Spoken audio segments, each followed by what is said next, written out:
तर वक्फ board bill आणि शुक्रवारच्या नमाजा संदर्भात दिल्ली पोलीस आता सतर्क झालेत।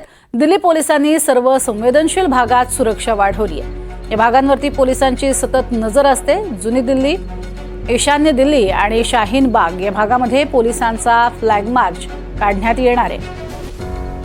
आजचा नमाजाचा दिवस आहे, शुक्रवारचा दिवस आहे आणि त्यामुळेच ही गस्त वाढवण्यात आलेली आहे। खास करून जुनी दिल्ली, ईशान्य दिल्ली आणि शाहीन बाग या भागांमधून आता पोलिसांचा फ्लॅग मार्चही काढला जाईल। संवेदनशील भाग जे आहेत दिल्लीमध्ये तिथे सुद्धा पोलीस बंदोबस्तामध्ये वाढ करण्यात आली आहे। एकीकडे विधेयकाला मिळालेली ही मंजुरी, वक्फ बोर्ड आणि वक्फ बोर्डाच्या सुधारणा विधेयकामध्ये काही बदल करण्यात आलेत, मात्र विरोधकांनी सुचवलेले बदल यात करण्यात आलेले नाहीत। आणि त्यानंतर अनेक मुस्लिम संघटनांनी, अनेक मुस्लिम समाजातील लोकांनी त्याला आपला विरोध दर्शवलाय। तर काही मुस्लिम लोकांनी, महिलांनी या सुधारणांचं कौतुक केलेलं आहे आणि भाजप सरकारनं केलेल्या कामाचा गौरव सुद्धा केलेला आहे। मात्र दुसरीकडे आपण बघतोय विरोध करणाऱ्यांची संख्या ही मुस्लिम समाजातनं सुद्धा मोठी आहे आणि आमच्या हक्कांवर एक प्रकारे गदा येतेय अशा स्वरूपाची वक्तव्य सुद्धा समोर येत आहेत आणि जमिनी हडपण्याचा हा प्रयत्न असल्याचंही वारंवार विरोधकांकरवी म्हटलं जात आहे।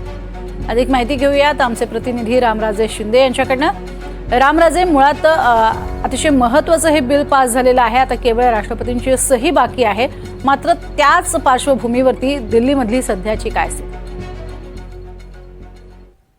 बिलकुल, वक्फ बोर्डाच्या संदर्भामध्ये संसदेमध्ये अनेक खासदार जे होते, एमआयएमचे खासदार, ओबीसी, त्यांनी सुद्धा संकेत दिले होते, इशारे दिले होते की याचे पडसाद उमटतील आणि त्यामुळे खबरदारीचा उपाय म्हणून दिल्लीमध्ये सर्वत्र ठिकाणी, मग तो शाहीन बाग असेल, आपल्याला माहित आहे की शाहीन बाग मध्ये मोठं आंदोलन झालं होतं आणि ते सरकारला नाकीनऊ आलं होतं आणि त्यानंतर अशा प्रकारचं आंदोलन दिल्लीमध्ये उभारू नये यासाठी आता खबरदारी घेण्यात येत आहे आणि सर्वत्र ठिकाणी पोलिसांचा बंदोबस्त वाढवण्यात आलेला आहे। ते जे संवेदनशील ठिकाणं आहेत तिथे संपूर्ण बंदोबस्त वाढवण्यात आलेला आहे। चांदणी चौक आहे किंवा इतर शाहीन बाग सारखा परिसर आहे किंवा शहादारा सारखा परिसर आहे, या परिसरामध्ये जिथे जिथे मुस्लिम समुदाय मोठ्या प्रमाणावर आहे आणि ज्या ठिकाणी दंगे होऊ शकतात अशी परिस्थिती आहे आणि यापूर्वी दिल्लीमध्ये जिथे जिथे दंगे झालेले आहेत तिथे तिथे मोठ्या प्रमाणावर पोलीस बंदोबस्त वाढवण्यात आलेला आहे।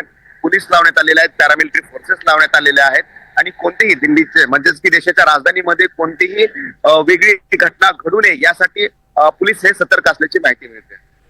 नक्कीच, तुर्तास धन्यवाद या संपूर्ण माहितीसाठी। तर आपण बघतोय कशा पद्धतीनं सध्या दिल्लीमध्ये बंदोबस्त लावण्यात आलेला आहे।